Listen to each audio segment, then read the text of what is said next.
we're over here doing deals, right? We're doing deals. Yeah, we're back to the flow of things, you know. We were in the off season. But look, check this out. Back in season. Like, look at it from this perspective. Yeah. Because we were doing deals, we were doing money making activities during the day, and Uber was at night.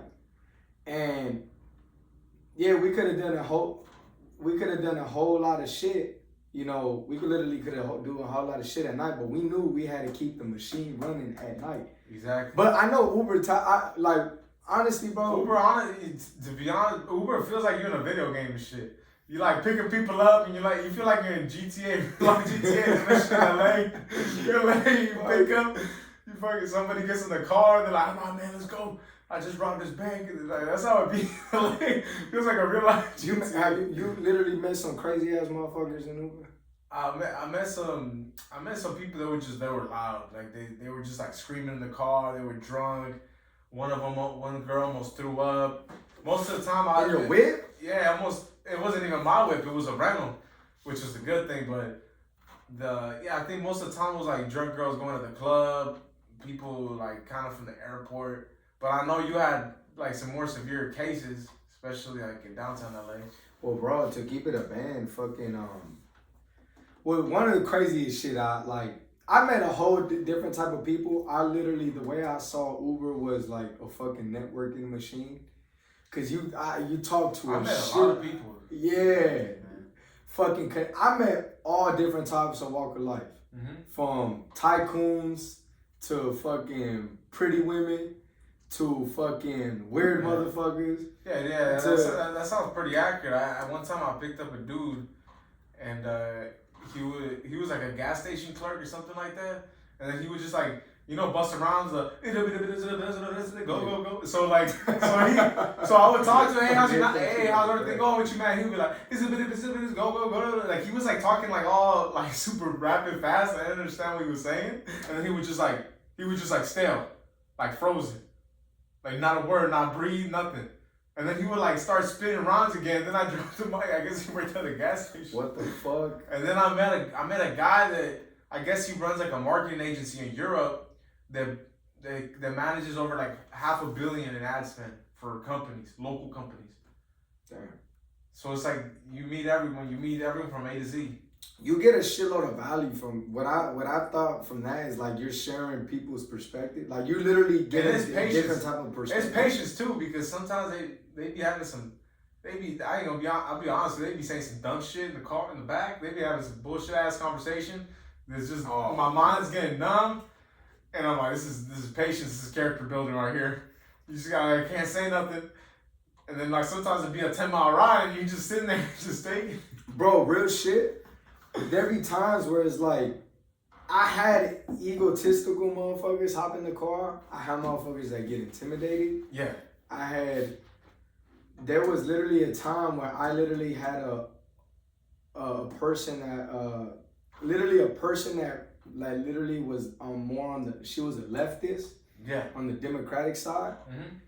Like the type of person I always say, like, man, the rich should be taxed from like the rich should be taxed. Yeah. She had her agenda. She had her agenda, and I was literally like, do you know what socialism really mean? Like, do you understand what socialism is just another word for communism? Like you just not understand it. Really look deep into what socialism really mean.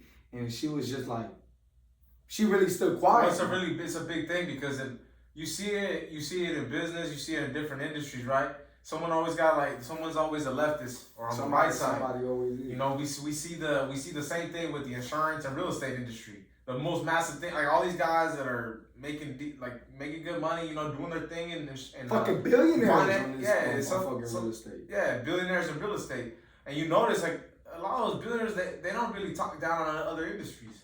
They don't. They're going through the hardest industry, okay? The toughest shit. You could go make $1 million selling insurance, selling retirement plans pretty easily.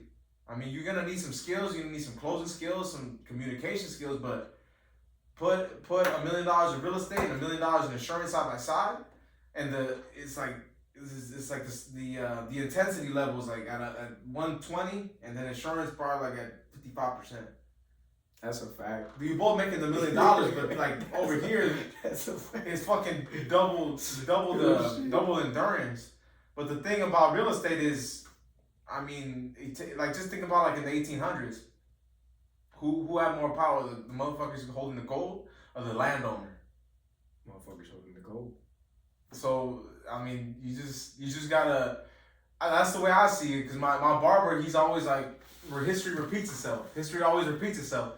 So never judge somebody else. Never judge somebody else. Everybody, if someone's making a living, they're doing their thing.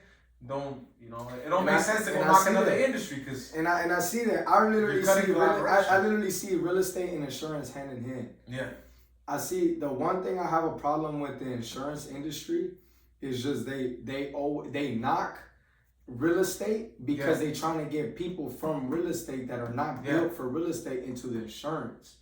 But that is okay. Like they have their own methods, they have their own agenda. That's completely fine, right?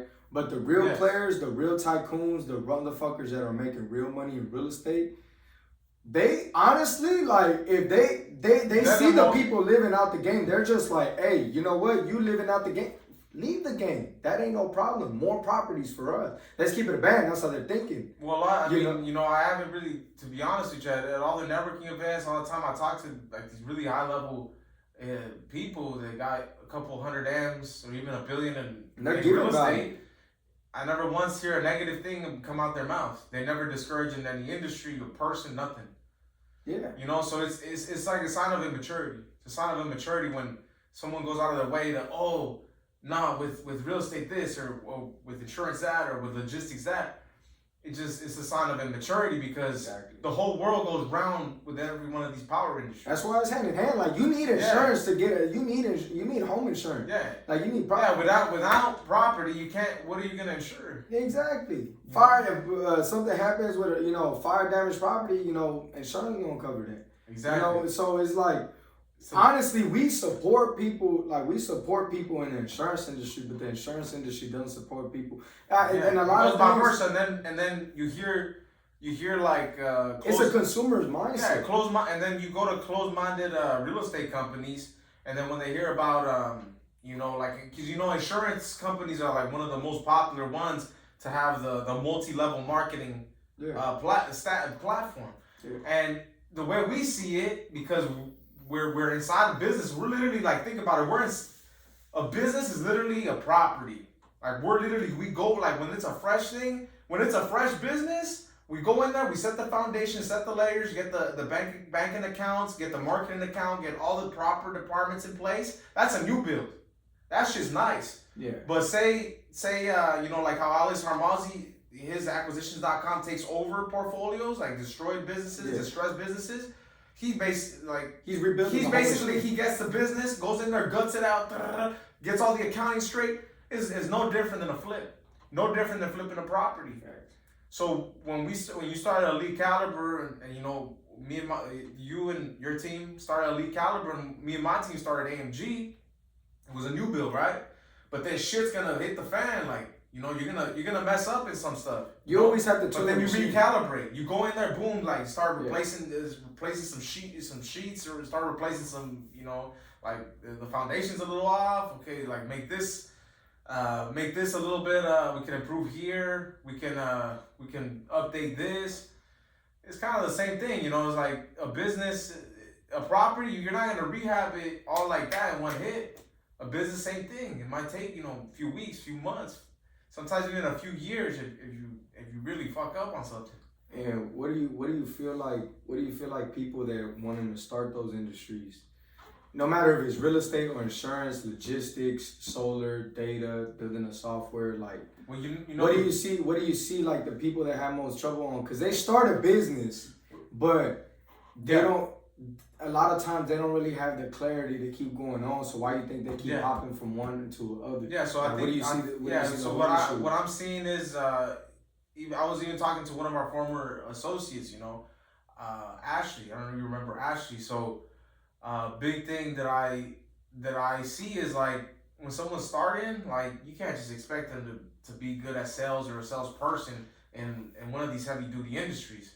Like biggest recommendation. go 1 to 3 months with some very like heavy duty sales training. Just focus on sales training and how to set up basic LLC.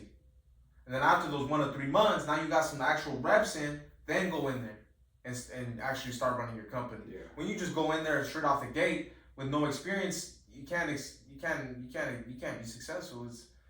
It just doesn't make sense. So always a sales experience like how we have in the community chats. You know, Derek's always mentioning used car sales books for wholesaling. Yeah. That's like some of the biggest wholesalers I know. Brian, the Texas, his dad like literally like is really badass at selling used cars, right? So now got that knowledge, put it in the wholesaling. It's no different. It's all You sales. just know how to. You gotta know. You know how to market. You know how to like play giving the bone to the dog. You're like, hey man, I can do this, but really, you know, you're gonna recalibrate it over here. You're basically gonna lowball, and then they get mad, and then you hit them with a regular lowball, and then you meet somewhere in the middle. Yeah. Right? It's very basic. It's all marketing. Playing and sales games. at the end of the day. It's psychology games. Yeah, what I noticed, real talk, like just in business, a lot of people that when they get started in business and all that shit, you got to really be committed to it. Mm-hmm. You know, because when it like how we started our business, a new build, right? Yeah. Like, you know, when you build a business, you have to really be organized. You have to really be organized and know what your product is, what you're selling, you know, what you're selling, what product or service that you're selling. Yeah, you know, like how Mark Cuban, you know, to your audience. Yeah. Mark Cuban says if you're going in the industry, someone knows your products better, someone knows how to treat your customers better, give them better service, better pricing, you probably won't last. You probably won't last because somebody else is gonna be able to. Oh yeah, you always got to provide that elite caliber service, because if you ain't being true, authentic with yourself and with your customers, bro, at the end of the day, they sense that.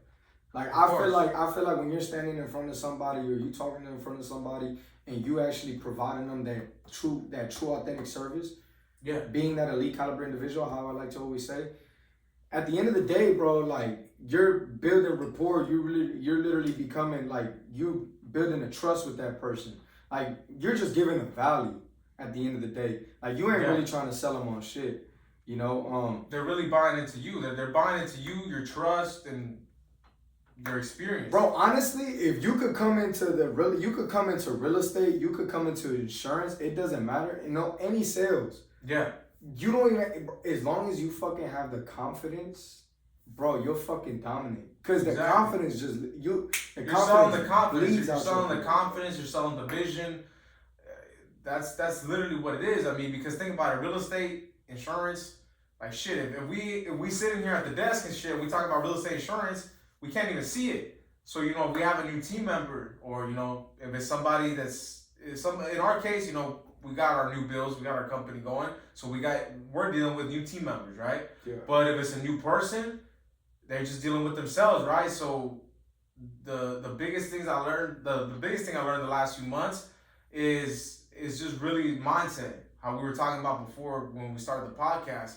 Mindset's literally like it's mostly mindset. You know, 90% mindset, 10% action. Your mindset literally gives that high quality action. A lot of people fuck up and they don't start because of the mindset. Yes. A lot of people, and there's a lot of people that get new into the game. Like I always gotta remind people, like business is the ultimate sport out of all sports. An athlete, there's athletes that retire from football, basketball. What they go into, business, entrepreneurship, into a space they want to go. But regardless, in general, it's business. They're running it as a business. So that's why I always tell people, business is the ultimate sport out of all sports. Yeah. You get what I'm saying? If you see somebody that's in those higher leagues, if they're walking away from one of these top leagues like the NFL, it's because they know real estate's better. They know that we know a lot of former Seattle Seahawks, right? There's a lot of athletes that a lot of them they start working with Thatch. You know, Thatch, the one that works the Seattle area for Burrs and holding properties and all his mentorship. I've seen a bunch of them. I've seen a bunch of like the players that won Super Bowls with Seattle back when Russell Wilson was that quarterback. He just be coaching them, and then they get, you know, they have a few million, you know, still from their career. Boom. Okay, let's educate you. Let's actually look at the accounts. Let's spread them all out properly throughout the 8-9 accounts, and then let's just start with mindset education. Yeah, it's all about mindset. Everybody got to get recoached on mindset. If somebody's brand new to the game, I tell them like, you gotta. At the end of the day, the mindset is never. There's never gonna be a day where you master mindset and it's done. Like every day is a constant improvement. It happens to me, man. Every day every day at 4, 5, 6 a.m. whatever time I'm getting up. Before I get out of the bed, it's a ritual for me. I have to tell myself it's gonna be a good day. If I don't tell myself that, 99% of the time it's a shitty day. I literally have to do like every morning. It don't matter if I have 600 days of wins. The next fucking day, I'm gonna wake up and it's gonna be a good day. You predict the day. It's gonna be a good day. And bro, I'll be there for 5 minutes, and then I'll get my ass up. After that, real shit. Well, first I started implementing gratitude. I'll be in the bed. I'm grateful for this. I'm grateful for waking up. I'm grateful for all this. I'm grateful, and like that abundance, that shit makes a life a way bigger difference. Right there, what you just said, gratitude. Yeah. A lot of people fucking fuck up and not realizing their gratitude and what they got in their life.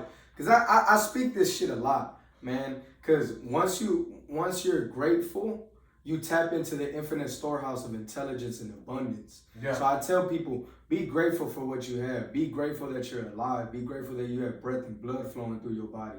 Because at the end of the day, bro, like when you're grateful, I tell people all the time, bro, the same way you feel right now, it'll be the same way if you had fucking 10 zeros in your account. It's the same. Yeah, we have the same heart. You're gonna feel the same. Flow. Why do you think there's a lot of fucking billionaires or there's a lot of people that make it and they say, "Damn, this is not how I feel the same. I thought I would feel different." Yeah, and they blow their fucking mind. You hear the story? Yeah, they slit their wrists. They jump off their freaking Bel Air mansion Porsche. Their Bel Air mansion. Or fucking off the skyscraper and just straight to their death. Because the mindset wasn't there. The mindset wasn't there. They didn't have that gratefulness, bro. Just you being alive. They could get all those. You literally could stack up your shit with 50 zeros. Having that mindset, bro, you could literally lose everything, and you could still feel like, bro, I still just me being alive, being able to wake up. I have everything that I want. You feel me? Because you have another day. And it makes you stronger. It makes you stronger when you take those deep L's. It makes you very, very strong because. That builds like a ridiculous, like it builds like a certain confidence in you that you just can't get anywhere. You cannot replicate this type of confidence. The confidence when you just completely eat shit, hit the fan, and come back up, that's the highest level of confidence in my opinion. Because now you know, like, hey, what worst that can happen? I go to 0 or, you know, go negative, you know, I still know that I have confidence in myself that I can pick back up. And that's what a lot of people, that's what stops a lot of people. Yeah, man. They're just pretty much stopping themselves. That's really true though. That's really true. I talk to a lot of people, man, and you know when it comes down to them wanting to learn the game, like what do you think about that, bro? Like a lot of people they have that lack of action. Like you come into a lot of people. People ask you, they want to learn from you. They want to get knowledge from you. But people then like. You tell them all the game. Yeah. But why you feel like people don't want to take action, bro? I think it's many different reasons. People just... let's keep it. I mean, the big thing is really the surroundings. If that person's surroundings, that circle is, you know, like say that their circle's college students or people just drinking, people just bullshitting around. If that's their circle, then they're going to keep craving that. And then anything that comes at a higher level than like bullshit activities, what we call bullshit activities, it's just gonna go into one year out the other. They're not gonna really take it. Really, the people that take action are people that are around those right circles, or at least they're trying to put themselves in the right circles. People, in my experience, the last 6-7 years doing this. Those are the two people that are actually action takers. People that are, you know, like they're really trying to make a difference and they're in a hole. Or somebody that's got really, really a powerful circle and they want to keep elevating themselves. Those are the two type of people. Everyone, all the other type of people, there's nothing. It just fizzles away. Literally, man, the influence and having the campfire, being around the campfire and like the people that are doing the same thing that you want to do is very crucial. Exactly. Man, I tell people when I got into the game, man, like many years ago, like I always heard the saying like, "Oh, your network is your net worth." Like you always hear it, right? Yeah, but I mean, we learned it pretty aggressive. Now, literally learning this shit, understanding right now, knowing that the deals that are coming through the real estate company, you know, the people that we're meeting, bro, cultivating relationships is real powerful. There's a lot of people that really look at the transaction before the relationship, man. But a lot of real estate deals that are coming through right now, bro, is just from relationships. Yes. Like literally just building a true authentic relationships with the people that like just providing value. Like and now I get a lot of people that come up to me and that want to like that ask for advice, that want help. I tell them a lot, man. Like it all circles back down to your habits and to your mindset. Like your habits is your cornerstone of success. Like what are you doing on a day-to-day basis? You know, when it comes down to taking that, like even just networking with people and building relationships, there's really people out there that all they do is they're just connectors.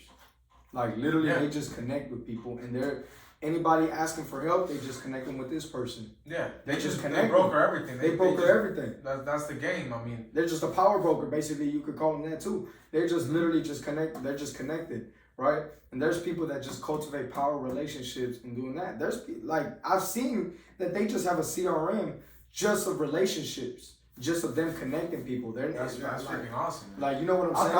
I thought about that. I'll be honest with you, a CRM with relationships. I mean, because that's big. Because I mean, that's the foundation to your whole organization. Real shit. If you don't got the lenders, if you don't got the people sending you wholesales, if you don't got the proper, you don't have the proper structure.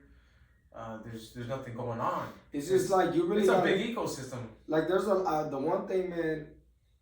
There's a lot of people that literally say, because I hear it a lot. There's a lot of people that preach, be humble, be humble, be humble, be humble. Yeah. Too much, where a person will humble themselves too much, but they will get looked over. I tell people a lot. I'm like, rephrase the word. Be respectful. Yeah. Like, be respectful. When you're respectful, but you keep your value at an elite caliber level, but with true caliber character. Mm-hmm. Like, you respect yourself and respect everybody else around you. Bro, like, at the end of the day, the people that are literally that want to be at your level, you pull them up. You're not lowering your frequency to make them comfortable. You're pulling them up with you.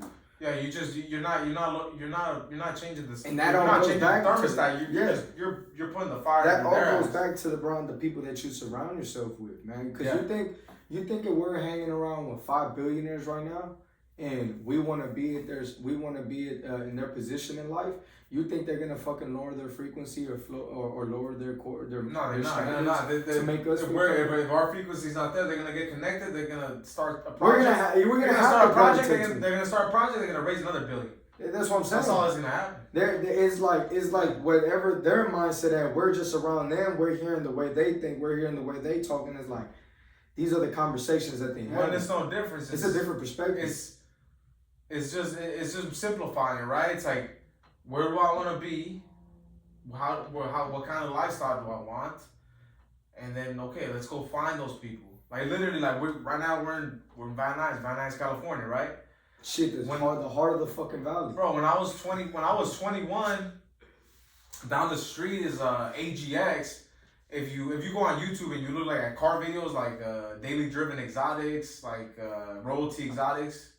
If you look at all those YouTube channels, one of the mechanics that fix a lot of those cars, or the mechanic shop that fix a lot of cars, was down there at AGX. So when I was 21, I'm like, damn, like I want a Lambo. I want to see a Lambo. I want to see how it feels. I want to see how, like at the time I had no real business structure. I just knew how to sell things. I knew how to sell e-commerce. I knew how to sell on e-commerce, Amazon, but I didn't have that experience in those heavy-duty industries, what we like to call the power industries, right? So I went down there because I seen his name's Edmund. You know, Derek's friends with him. So went down there, and then damn, dude, the SVJ just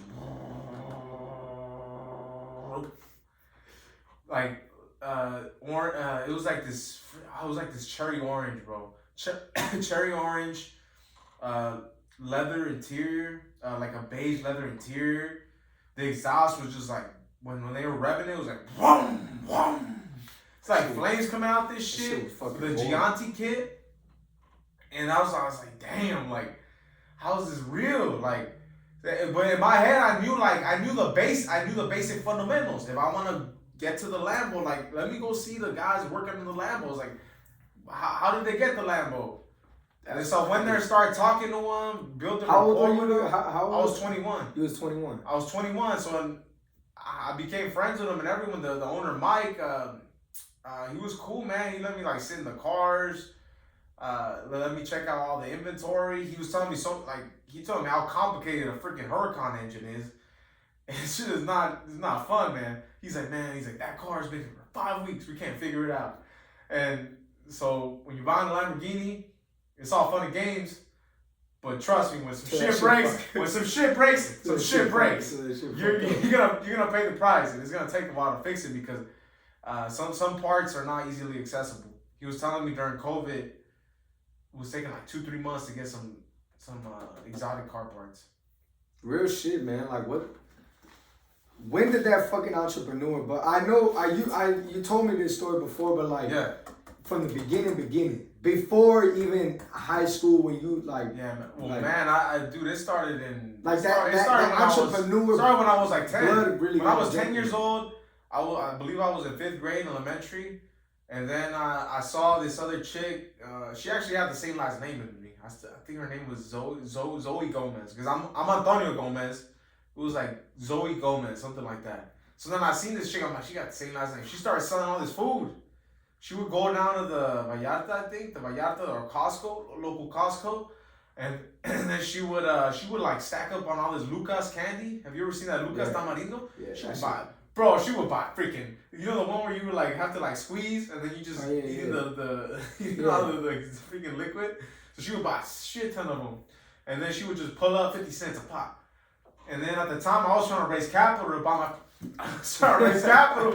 my first cell phone. At the time, it was like this $30 cell phone that like Verizon was offering, but this shit it was pretty thin, and then like you would slide it and it had a little keyboard. It was like a sidekick. It was something like a sidekick, but instead of like rectangular, it was like portrait mode. Like BlackBerry type of shit. I don't even know. I think it was called like a Pantech something. Pantech.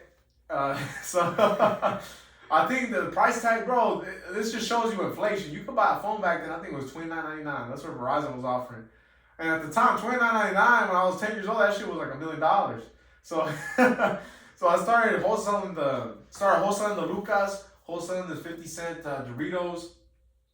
And the reason why I did it was because I signed this girl, like the teacher was cool. He's like, yeah, just sell it. I'm like, okay, so if she's selling it, I'll sell it. And that was really when it started. Like, it started raising just selling food. And then I think I didn't do no entrepreneurship till I was like, I think it was like 14 or 15 again. And then I was like trying to be a long snapper, college and pro long snapper. You thought college was gonna be like, bro, college football, that's my. I thought that was it. But then I started going to training camps with Jerry Jones, the owner of the Cowboys, because the Cowboys are local here in Oxnard. So we started going there. You start talking, and then I'm like, Jerry, so how much you paying the long snapper? He's like, well, $450,000. You're like, what? I'm like, so that's how much you gonna pay me? He's like, that's what we pay the long snappers. And I'm like, that's before taxes, Jerry? Yep. Okay. And that's when I knew. $450,000? That's when I knew. What year was this?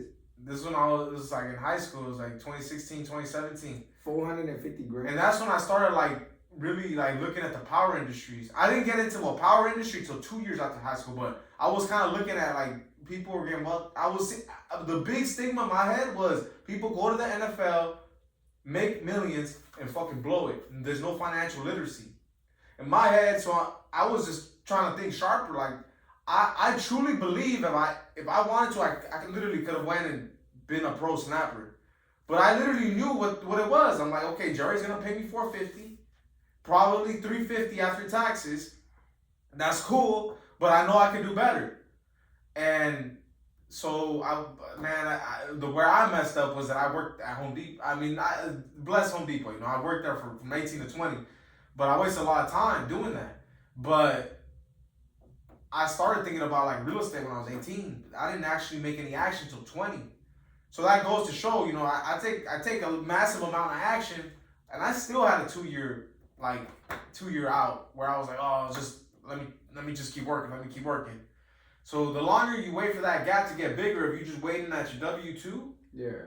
the longer you're gonna suffer in the future. I feel you on that. Bro, I was like literally on this, bro, same fucking shit. Cause I remember, bro, when I was fucking in, like, before high school, like, you know, same shit. Started selling chips, selling candy, you know, wanting to make a quick buck. I'm not gonna lie, my first fucking, like, legit job, W-2, Yeah. fucking, that was like sophomore year. Nah. That was like ending of freshman year, going into sophomore year. Yeah. Bro, it was Jack in the Box. Yeah. I got plugged in because my sister, the Jack in the Box right by the fucking 14 freeway. Going to Palmdale. Beside the arena? Nah. It was in Palmdale. That one's in Acton. That We're one going to act. from Palmdale to Acton. Man, imagine we talk about all the time. Imagine we knew how to wholesale. We were 16. You know what is crazy? I asked myself that fucking question. I'm like, bro, I remember watching fucking real estate. I remember watching Grant Cardone videos when I was like out of high school, and he's sitting there. He's talking about. He's like, man, you gotta stop worrying about selling. Just start buying. And he was sitting there just doing the numbers. 200,000 here, 2 million over here, and then but my mindset was not. It was like so not it was not nowhere in line with Grant Cardone. Like years later, I'm kind of like I understand some of the shit he's saying. But Grant Cardone, I mean, just think about it. He got 30, 40 years of elite salesperson and managing skills. And just this guy's seen God knows how many deals go down. This guy he's seen transaction. He's seen fucking when he went through Undercover Billionaire. They literally stripped him. They stripped his clothes, took away his phones, took away his connections. Supposedly, I don't know how much. I don't know how much they took away, but they put him in a freaking Chevy Tahoe, 2002. You know, pretty beat up. Gave him $3,000. Sent him to like this random village, and then they dropped him off at an RV park. And I think the challenge was that he had to make $1 million. And I think Juan was talking about it. Juan loved the Undercover Billionaire. And he literally, like, the goal was he had to make $1 million in 90 days with no connections, no nothing. And then he ended up making like $5 million. Ended up making $5 million. I don't know. I think, when that was from real estate deal, right? I think, yes, it was a little bit of half and half. Like, he sold some RVs, and then I think he just wholesaled a few buildings, and that's where the $4 million came by. So, I mean, I get no connections, but his mind, like, you can't just take Grant Cardone's mind out of it. Well, it's like they didn't he didn't use the connection straight that he already had built. Like, he had he probably went over there and started building his buyers list, and probably wholesaled a few skyscrapers. He had to go rebuild that shit. The place he was at. He had to go rebuild that shit. But that just shows you mindset. Like, literally, they stripped him of everything.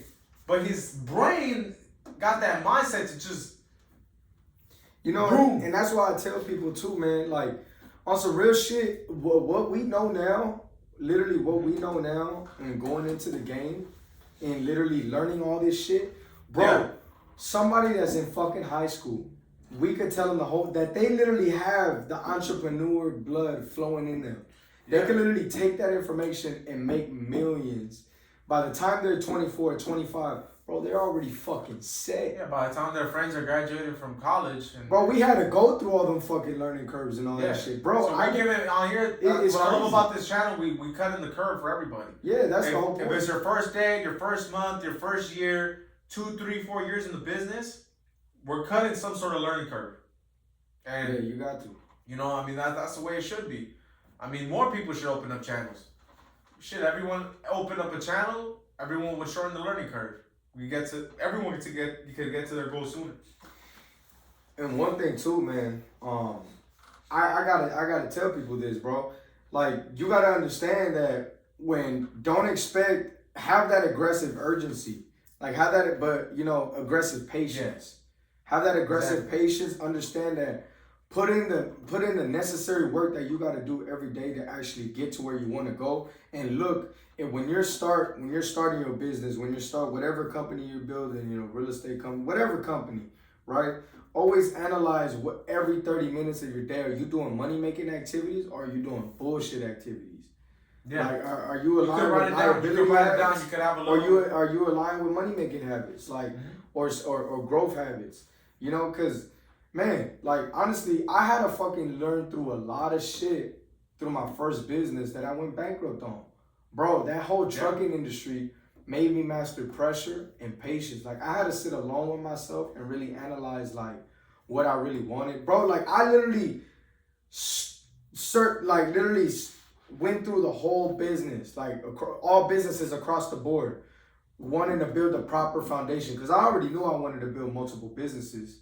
But I'm just like, what is the solid foundation that no matter what happened, even if I was to lose it all again, just land and I could always go back and run that bitch up fast as fuck because I had the knowledge to, with no struggle, with nothing. It's just the power of the knowledge that I have and the skill set doing that. Bro, I had insurance agencies, like, before I even got into real estate, I'm not even gonna lie, like, I had PHP agents reach out to me wanting to recruit me, like, on some real shit. I remember, like, I'll be having calls with them and I'm in the truck driving.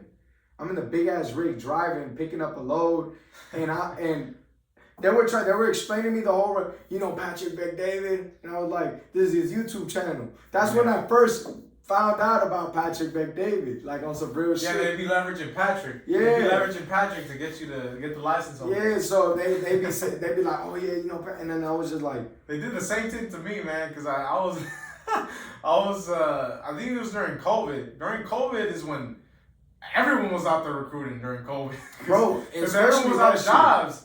And I was at a Starbucks, at my local Starbucks. Man, when I was getting my real estate license, I was there like every day they thought I worked there. I was there every day, 7 p.m. sharp, studying for the real estate test. And then there was these other guys, I believe at the time they were Primerica. And then they were like, hey man, we're selling stuff on e-commerce, but we also got this other thing.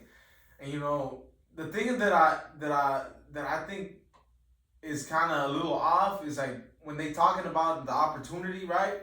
But then they have their company name. It's like, I think that's actually not helping them. When they, oh hey man, I just opened up this new office. I think it's a good opportunity. When it sounds like you're hiding stuff, people feel it. People feel it. People feel it. They sense the energy. Why are you hiding it? Why are you hiding the company name? But I think that was kind of more the old approach. But anyway, one of those guys from the e-commerce group at Starbucks, I was cool with them. Started, we were shooting the shit. And then we exchanged contact information. And then like 6 months later, that's when COVID was very bad. And then I just get a call. He's like, hey man, Patrick Bet-David? He's like, I just got on PHP. Yeah, bro. I had PHP. They got a script. They have a fucking script. And I literally scouted through the whole businesses. I'm like, bro, and I literally ran into like Brent Daniels and Wholesaling Inc. Yeah. Like, I really started understanding that whole while I was in trucking, because I literally looked into the. I remember Jerry Norton. Jerry Norton was like the first person I saw. The same thing that you talked about. I remember in one video I seen it, like you mentioned it. You talked about literally Amazon trucks. The business. Yeah, my Amazon truck video. Yeah, the Amazon truck video.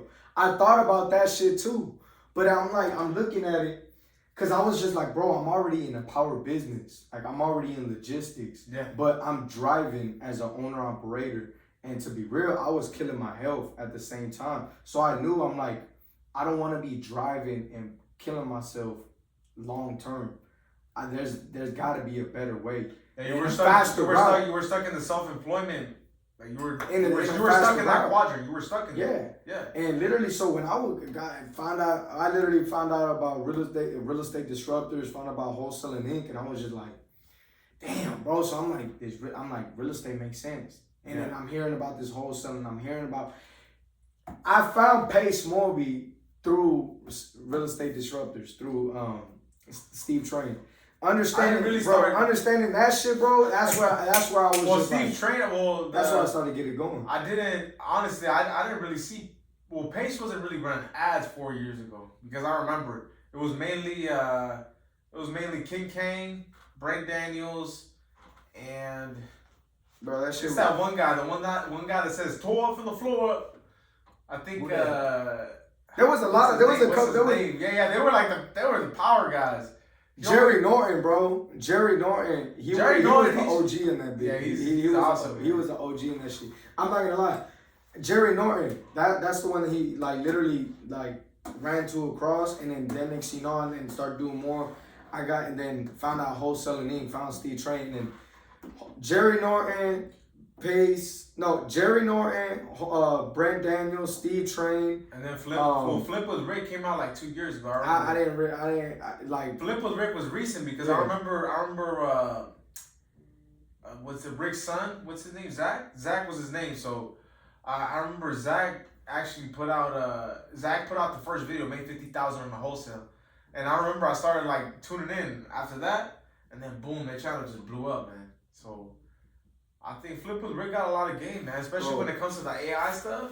Like one thing too on some real shit. Like when I fucking, like man, I was thinking about this shit. It's crazy that you bring this up. Like high school, I was like, man, if I would have knew this fucking information in high school, I would have not even got into the trucking game. But I think about it too. I'm like, I'm blessed and I'm grateful that I literally went into the trucking game and literally became an owner operator driving a big rig, bro. That shit built me grit. It builds you. That shit built me grit. It made me master pressure, made me master patience, and understand like, damn, like really, that's where the confidence comes from. Because I know like that confidence is like you just can't get that just from anywhere. Yeah, you know, my mentor in the trucking industry, many blessings and great abundance to them and him, right? You know, his name was Israel. Yeah. He told me when I first got into that truck, he was just like, look, you have those big rigs that you see on the road. Everything that we have in this office, everything that we have in our house was brought into one of those trucks. And he told me, he was like, look, you doing a great work providing for these people, but understand the responsibility right here in this bitch is fucking big. Once you turn on this truck, you have your life and other families' life in your hands. One small fuck up, you're either killing yourself or you're killing families. So you've been in it right there. That was the perspective. That's when your focus got lasered in. That's when my focus got lasered in. I was just like, holy shit. But I'm not gonna lie though, when it came, I had my accidents in that big rig. I had my tickets in that shit. I literally had situations where I literally had to hold it down against the cops because they try to frame me on fucking up, like me bringing my trailer fucked up when the Target warehouse fucked up my trailer. Yes. You know, they literally so I literally got the videos to prove this shit. And cause they threatened me to go to court, so I'm like, man, I'm rather just record right now for evidence, cause these motherfuckers, I had to hold it down. Well, some motherfucking bald-headed cop was saying, he was just like, and I understand what I told that motherfucker straight up, looking dead in his eye, and three of his other colleagues were right there next to him. They weren't even interfering. It was only that motherfucker. And he was literally saying, I understand my grandpa was a truck driver. And I was like, look, respects to your grandpa, but because he know and he understand. But you motherfucker, you don't understand. You literally get a guaranteed check every fucking week and every month. You feel what I'm saying? Your shit guaranteed. I'm an owner operator. My shit ain't guaranteed. This shit gotta come out from my motherfucking pocket. You get what I'm saying? I gotta pay for a new floor because y'all fucking Target fucked it up. Mm-hmm. You get what I'm saying? And I literally had the video saying that shit. And then he just stood quiet after that. I was like, respects to your grandfather, but to you, you don't fucking understand. But the reason why they were thinking like that, because I had a red 2010 International, right? 2010 International Cummins engine, and with a orange Schneider trailer. So when they see the orange Schneider trailer from the company Schneider, they think, oh, he's a company driver. I wasn't I was young. So they just thought, okay, like the company's gonna fix it. Yeah, the company's gonna fix it. Yeah. But I was just like, what the fuck? Like, this shit coming out from my pocket. So the forks went into stabbed the floor? Yeah, and then next thing you know, because a lot of times these forklift drivers, they don't fucking know, and they just drag the forks. I remember at Home Depot, they would go and then they would slide. Yeah. They would kind of slide in there. Because when you walk into the trailer, sometimes it's not even. Sometimes they didn't level the actual other side properly. So like obviously on the other side of the loading dock, if they didn't level it right, that means that when the forklift comes in, it's gonna come in at an angle where it is gonna stab it. Yeah. So what I'm thinking is that their dock wasn't high enough, right? And then the orange, what was the orange? It was just the orange Snyder. So the orange Snyder, I'm sure, I think it was a little bit under.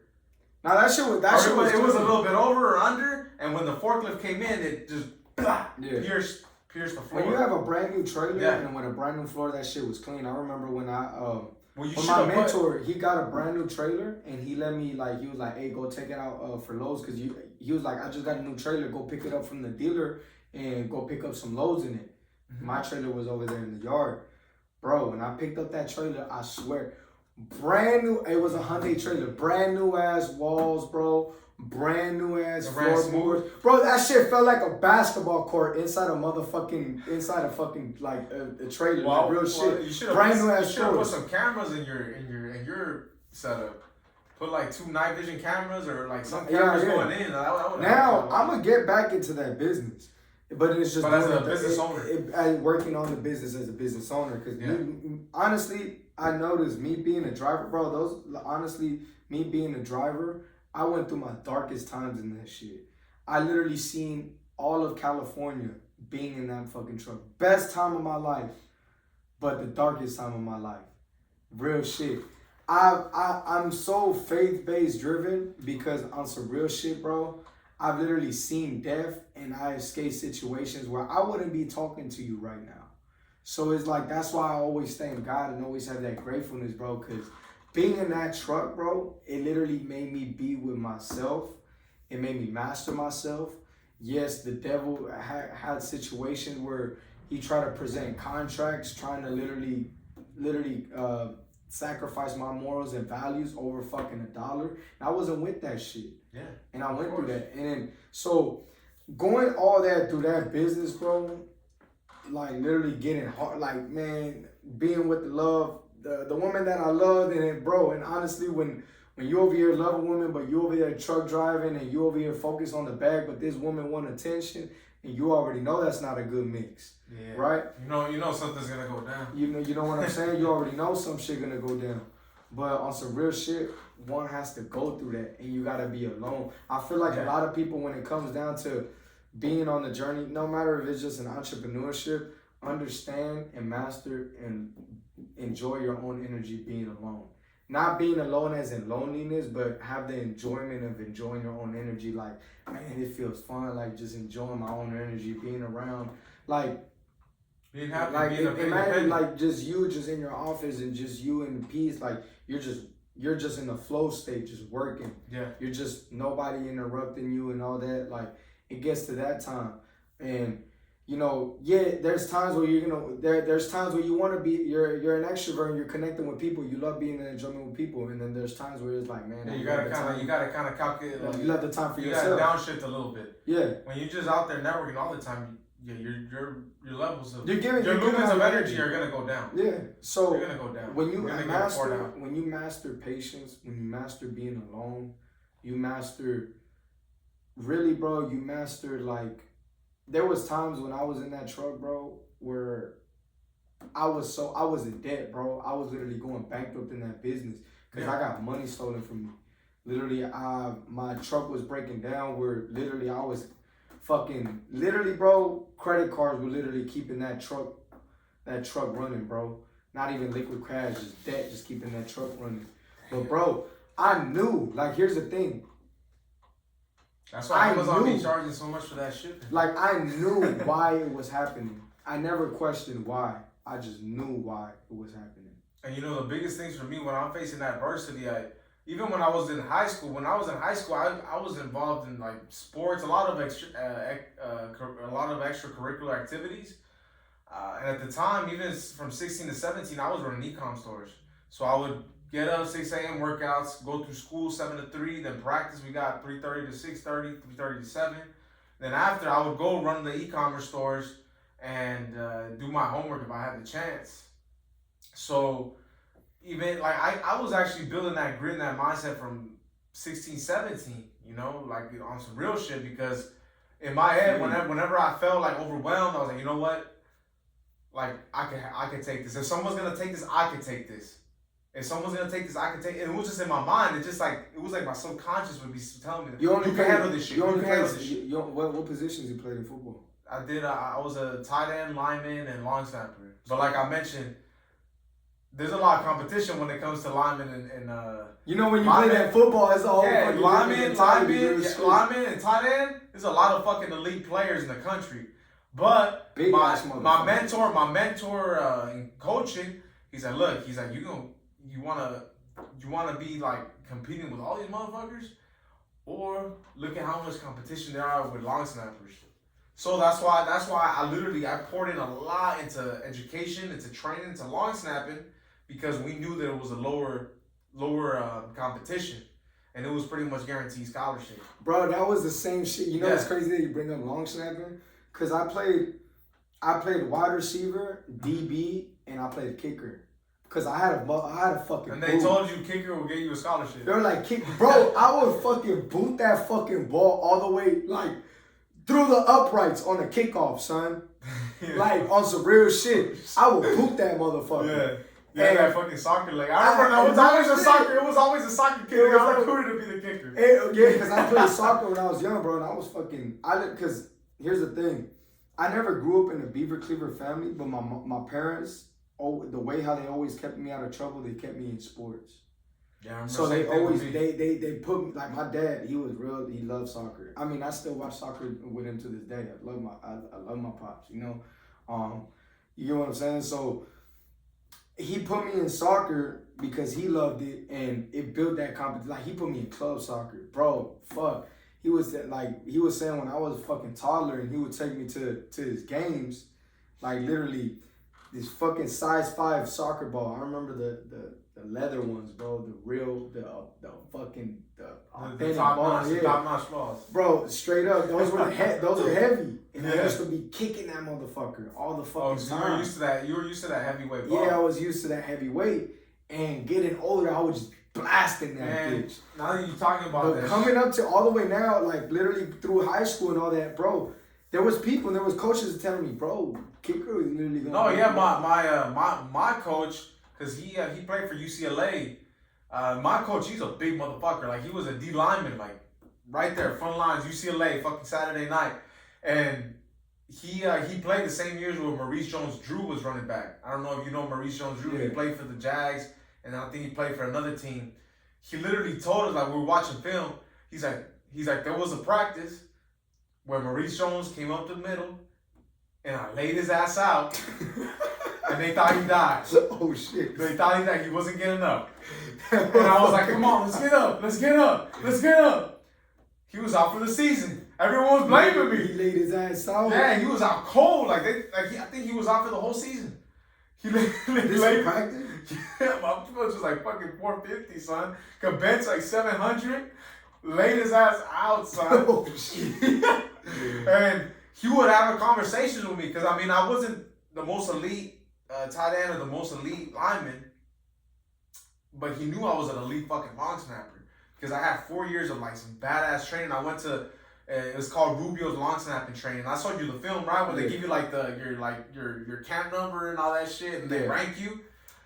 Bro, I was good at fucking long snap. Like you put me a 15-yard fucking thing, and I fucking go, I'll fucking nut check your ass, son. Like literally, like there was times in practice I literally nut checked my punter. It was like perfect accuracy, like right by the right hip, just bah, bah, bah, just straight bullets, bah, bah, bah, bah.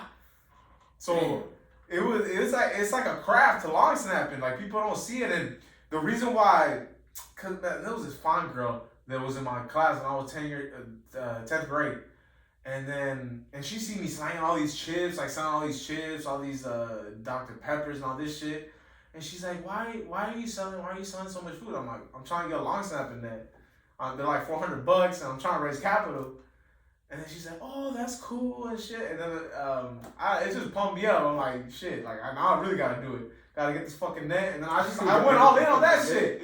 Because my mentor in football, Mark, he's actually my neighbor, man.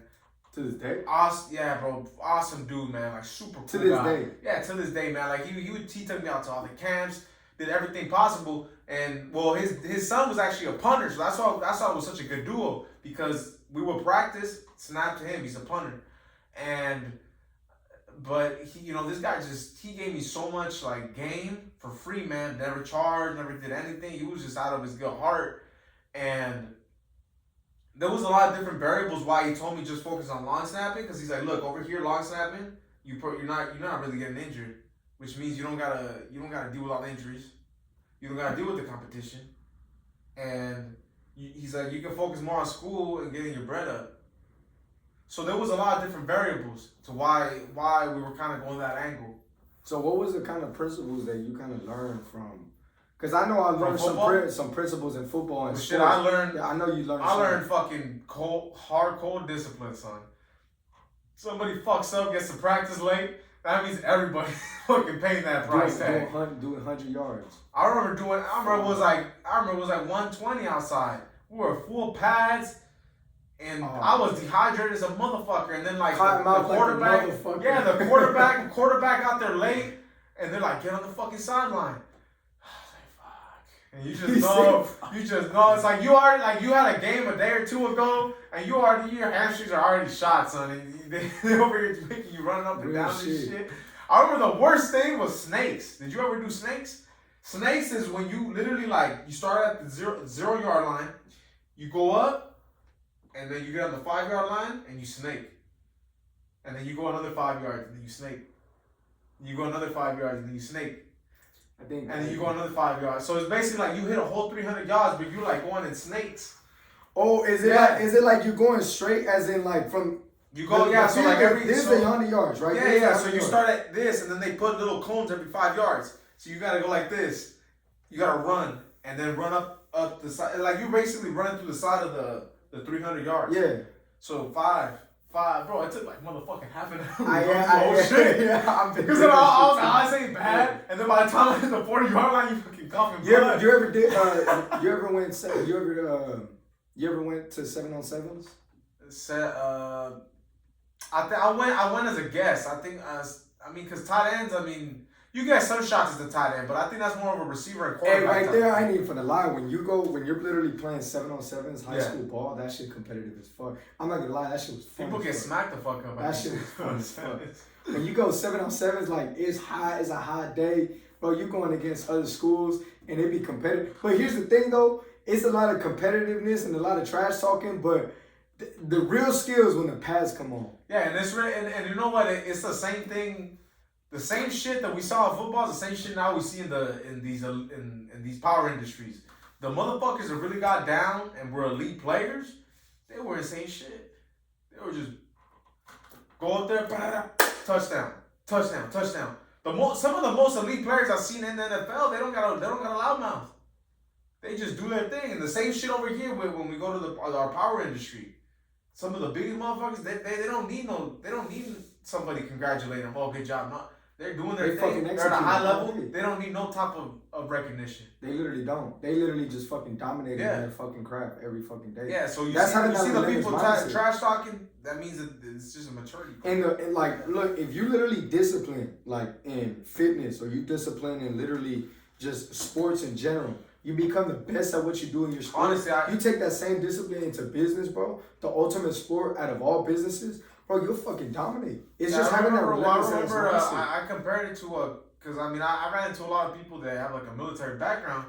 I'm like, hey, my military was basically football. It's basically like, without that, because I see a lot of people that they get out of high school, they in college, now they're in adulthood, and they're like, oh, I need to go somewhere where they discipline me. Because they didn't have that training from the beginning. So now they gotta like start literally from scratch at 20, 21, 22, 24, 30. And it becomes a lot harder. It's a lot easier when you do it earlier. What do you see like with the people that really? Because I know my perspective, but I kind of want to understand your perspective. Like when people go into fucking college and they don't know what they want to do yet, but they go into college because everybody else telling them to. What do you feel like for those people, bro? Well, I mean, these people. I mean, I would see it all the time because I was one of those fucking people.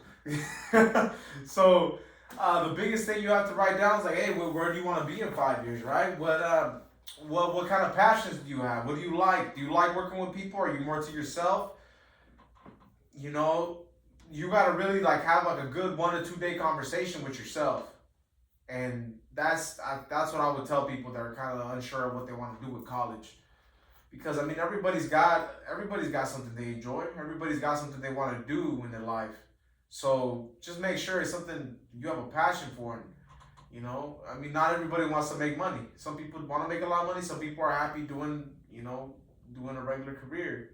Just know what you want and what your intentions are. Really set those aggressive intentions, and you're gonna have fun during the process. Yeah, man. I mean, and that's what I tell people too. Like, man, understand what you want before you even go into school. Because if you like going into school and you're gonna get yourself in debt. Just going into college and you're like, oh, I don't even know what to do yet. Like, you're kind of putting yourself in a dangerous position. Because you don't want to get into debt and you just, like, literally don't know what to do. You don't know how to get out of it. Don't know what to utilize. Right here. Like, at the end of the day, I tell people a lot of times, bro, like, bro, understand what you want. Like, that's the powerful shit that you could do. No, it's whatever you put out whatever energy, bro, it's fucking crazy because sometimes I just be thinking shit and it just happens. Like your mind is so fucking powerful. Like literally, like you keep replaying something in your head and the next thing you know, it just comes to life.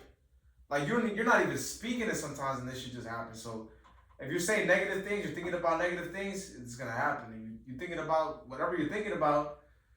It's kind of weird the way the universe works. Yeah. It's like you send out a message.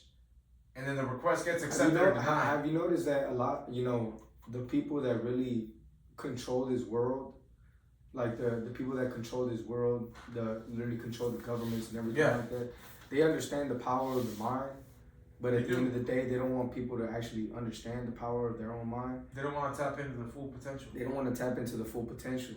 I be telling that to people, understand the full power of your mind. Like, your mind is the greatest weapon that you could have. Like, you know what I'm saying? So, when it comes down to college, I tell people, look, yeah, you could go to college. It's not a problem.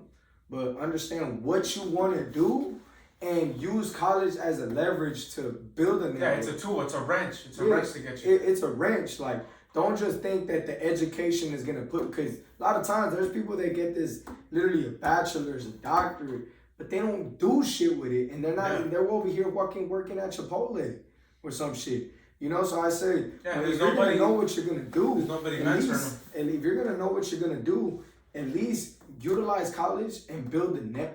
If somebody said to me, oh yeah, I'm going to go to college, I already know what I want to do. Like, I'm going to get into I'm going to be like, okay, leverage network up in there, build relationships. Yeah, find the right people. Find the right people around and build relationships in there. Because, you're going to stay focused on what you're doing, but build the right relationship. Relationships is the most powerful currency than the dollar. Yeah. You know, because relationships, it always back down to a simple fact. Yeah, it's an endless water flow of gold relationship, but currency is one time. But that relationship is it's like a fountain. Just keeps pouring more into you, pouring more opportunity. What do you see now, like with the like literally with the whole economy, what's going on, bro? Like, you already know what the fuck going on overseas, like other countries like literally flipping on the dollar, like they not fucking with the US dollar anymore. Like, what do you see, man? Like, what's your perspective on so I mean, what I'm seeing is that, you know, we need to get more educated, and then we also have to help out people and to educate them. Hey, the value of the dollar is just literally disappearing by the second. So I think there's really nothing we can control with the outside factors of stuff going outside overseas, and we really can't control what's going on. other than behind the wall. Anything outside these walls we can't control. So, what we can control is us actually being knowledgeable on where to park our money, what to do to prepare for the future. I think that would be my biggest 2 cents right there. I tell people a lot of times to execute on opportunities. Yeah. There's a shitload, like, people say recession, but is it really a recession? Like, there's so much problems that you can execute and solve for people that literally you could literally make a profit just executing somebody's problems because you helped them. Yeah. You know what I'm saying? And there's a lot of opportunities out there. Bro, when we step out this building, there's fucking opportunities in every fucking corner. You know what I'm saying? I'm not gonna lie. Every opportunity, like, you don't want to get caught up saying yes to every opportunity because now you got shiny object syndrome. Yeah. But you know you what gotta I'm stay saying? focused. You gotta stay focused. Yeah. But at the end of the day, too, is like, no matter what space you're in, no matter what you're trying to do, leverage and execute those opportunities. Don't be closed-minded, and there's always being open-minded and learn a fucking skill set. There's a lot of people right now lacking skill set. Skill set, no matter if that's in real estate, skill set and building relationship to executing And insurance. I mean, it's all whatever fucking industry. It all comes down to just tapping into your resources. I mean, right now, if someone's just starting, biggest platform I recommend is Udemy, right? Udemy.com. You go on there, you look up real estate, you look up insurance, you look up how to become an artist, you look up how to make a course, you look up how to make a Shopify e-commerce store, and you're gonna find a badass 20-hour course, how to build an Amazon store, how to build an Amazon FBA store, how to build a trucking business, how to get trucking licenses, how to get real estate licenses. Udemy.com is like literally like the new university, like for anyone starting. Yeah, Udemy.com. Udemy.com. There's one thing too that's really powerful that we've been utilizing lately. We be telling a lot of people, man, start using Trello. Yeah. You guys don't know what Trello is, man. Trello's, we run our lives off of Trello, guys. Create your own blueprint for your life, man. If you don't have a blueprint for your life, or literally if you don't have a blueprint and systems and processes for your life, not just for your life, your personal brand, or your businesses, you're really fucking up. Because if you don't have systems and processes for yourself, for your companies, you're literally setting yourself up for failure. Because honestly, you're just winging this shit.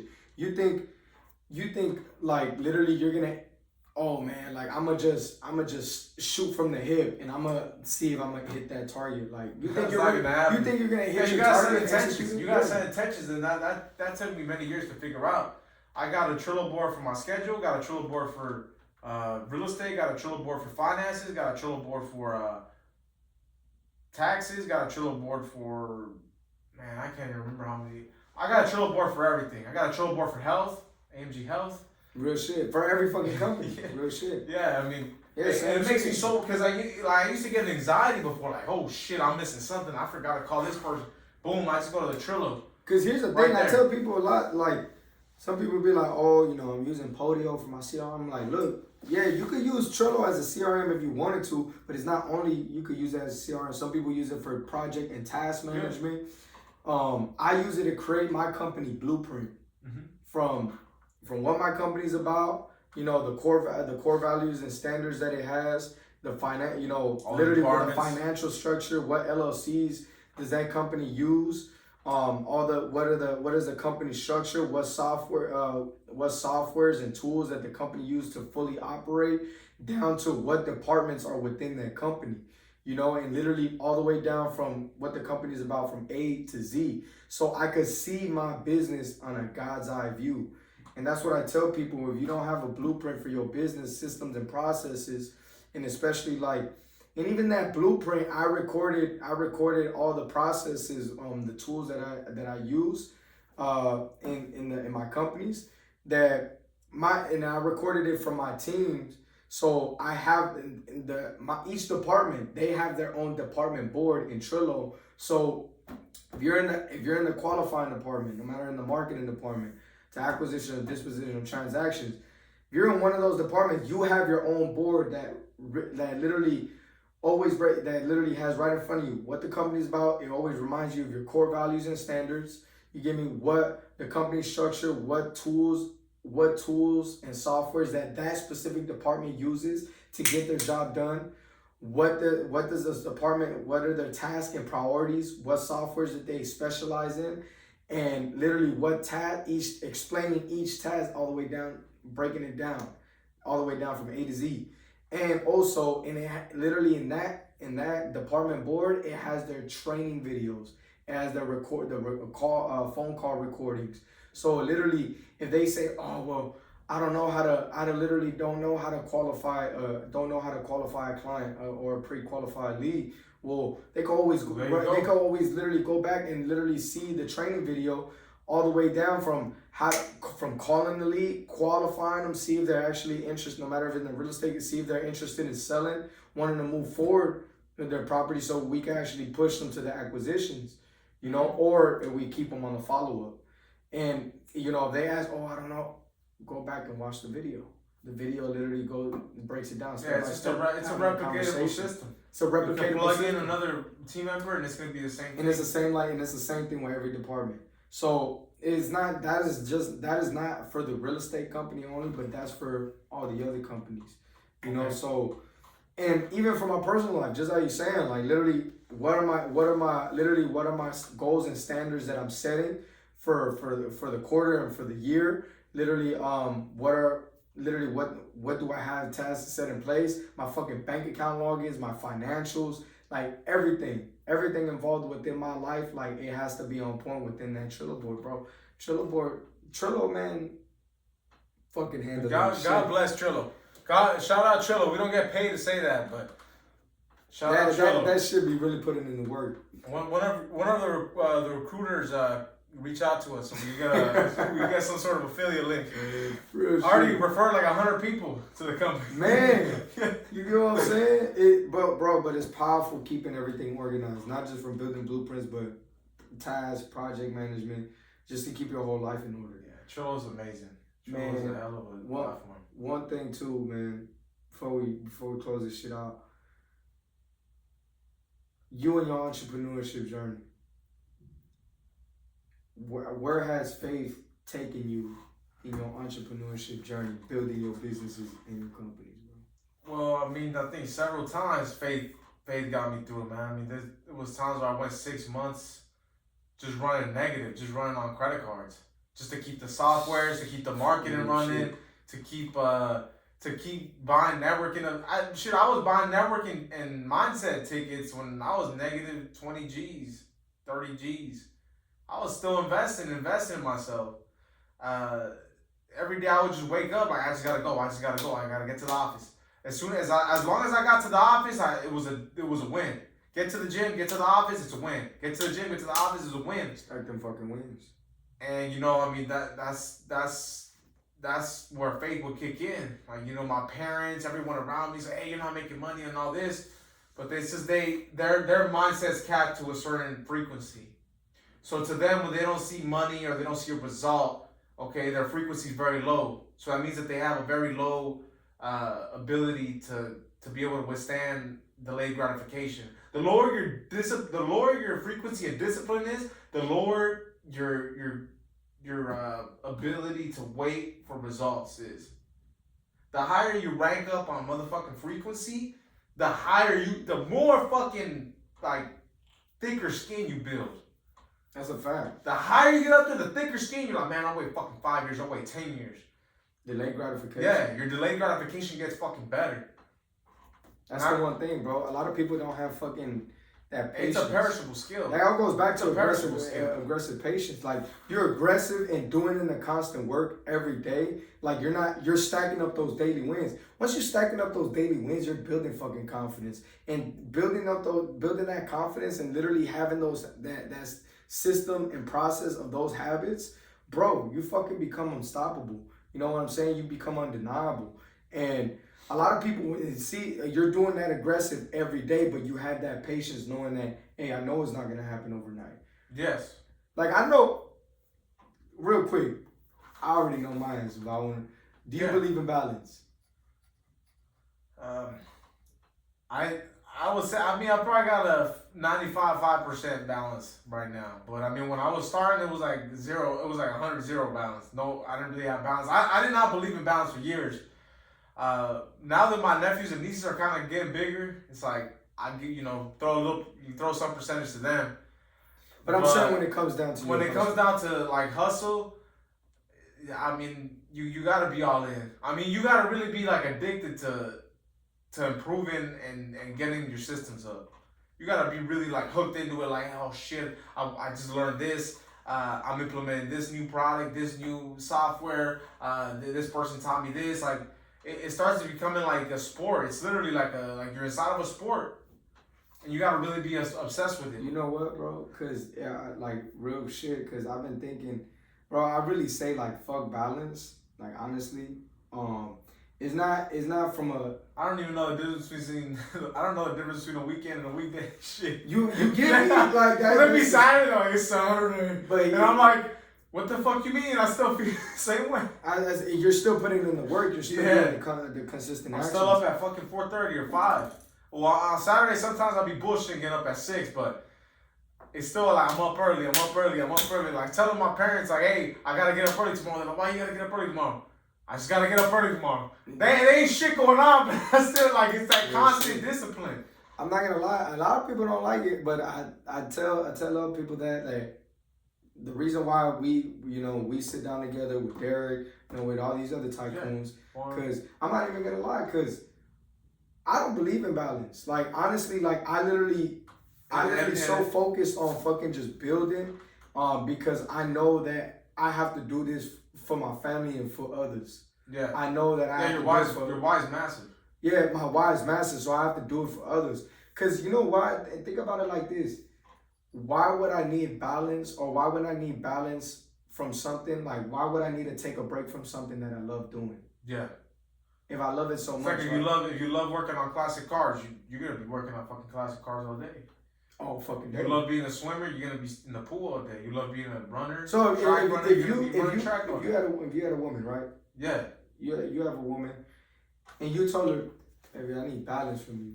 Like, that basically saying like I get tired of you. I need get out of my face. I need balance in away time from you. Yeah. You know what I'm saying? Like, you get what I'm saying? So it's like, I don't know. I'm an extremist. Like, when it comes down to, like, I love the extreme, I hustle to the extreme, and I fucking live to the extreme. So it's like, when I surround myself with people, I want to make, like, when I'm with you, bro, I don't know if I'm going to see you tomorrow. I don't know tomorrow, ain't guaranteed. No, we're not. Yeah, life is precious, guys. I mean, so that's life is very precious. So that's why I show love to you the extreme. That's why I show Derek love to the extreme. Because we don't know when our last breath is. We don't know. And that's why it's like living life to the extreme. Why am I going to go balance? Why am I going to go half-fast? Exactly. You know what I'm saying? Because I never half-fast. I mean, shit, man. In New Year's, I was ready to go full throttle, man. Everyone else was fucking eating cookies and Pizza Hut and... There's a lot of people. I was turning the fuck up. There's a lot of people that forgot about their whole New Year's resolution bullshit. They waiting for December to start riding them again. They're back to their old fucking habits. They're not consistent, bro. Discipline and consistency is the formula to success. Discipline and consistency will beat out talent any day of the year. It's the cornerstone, like all fucking day. Cause you saw with Kobe Bryant. I mean, shit, he was a talented guy, but his discipline and fucking work ethic were some of the fucking most fierce. Like you could be working in the San Fernando office, right? Yeah. But here's the thing. This is why I say, like, I don't need balance, because I enjoy the present moment while I'm here. Yeah. I don't see it as work. I see it as I'm just playing a sport, loving this shit. I'm flowing the vibes. I'm loving this shit. I'm absorbing the moment. I literally appreciate this moment, and I don't need balance from this moment. Yeah. So it's like just me doing this shit. I fucking love this shit. Me being around the people that I love this shit. You know what I'm saying? So it's like, why would I need to take a break from those things? Like, yeah, I love enjoying my alone time, but that's, even when I'm alone, I'm still putting in the work. I'm still going out to the extreme, working on myself. It's very important to be in alignment with your values and with yourself. It becomes an addiction to get better. I mean, Real And that's shit. what it is. You can have an addiction doing drugs, an addiction being with the wrong people, an addiction gambling. Everyone has their own addictions, but it's literally like, where are you putting your addiction at? You put it in the right buckets, or you put it in the shitty buckets. It's the same thing. Same thing, man. I tell people, just live it, just absorb every moment. Yeah. Absorb every moment, cause right there, like literally, you present, but you're on point, going where you need to go. Yeah. So, yeah, man, like that, and that's just how it is, bro. But we on point with this shit. Of course. You know, man. hey, It was a great week. We were fucking Badass shooting week. on shit. We were fucking dominating this week. You know what I'm saying? Monday through Friday was lights out. This is the fastest week I've ever gone through in my life, to be honest with you. Shit, it felt like Monday was like yesterday. Shit went by like a flick of a wrist. But you see how fast the time is flowing. Yeah. You see how the time. I tell people, man, get in tune with yourselves, work on yourselves, make sure that you're on point, literally getting better each and every day, and be alignment. Literally start recalibrating and looking in what you got to work into yourself mentally, physically, spiritually, and become that better individual for yourself. Become that elite caliber individual with true caliber. And everyone can do it. Everyone can do it. Just they don't have somebody like literally like getting that person out of it. Real shit. Everybody got the ability to do it. Everybody got the ability to do it. Never hold yourself back to that shit. Mm-hmm. Like literally just operate with a true authentic heart, man. Of course. You know, so hey. With that being said, man, I mean, we just dropped bars today, man. You feel me? So we're just rapping Busta Rhymes on these mics, man. Man. Hey, but we staying tapped in with you guys every motherfucking week, dropping in game. So we out here, guys. We'll keep y'all locked in. You feel me? So we're gonna keep the community tight. Keep cutting everyone's learning curve. All right, guys. And if you guys stay to the end, I really appreciate you guys. If you could tap that like button, the subscribe button, it's gonna help get this channel to more new people, more people that want to do deals, that want to better their mindset, especially. So drop that thumbs up, subscribe to the channel. We're gonna keep bringing this content, no matter what, guys. We ain't making excuses this year. And we just dominated every day. And fucking go out and live every fucking day. Like, you never know if it's gonna be your last. So fucking go out and dominate it. Peace. Great shit.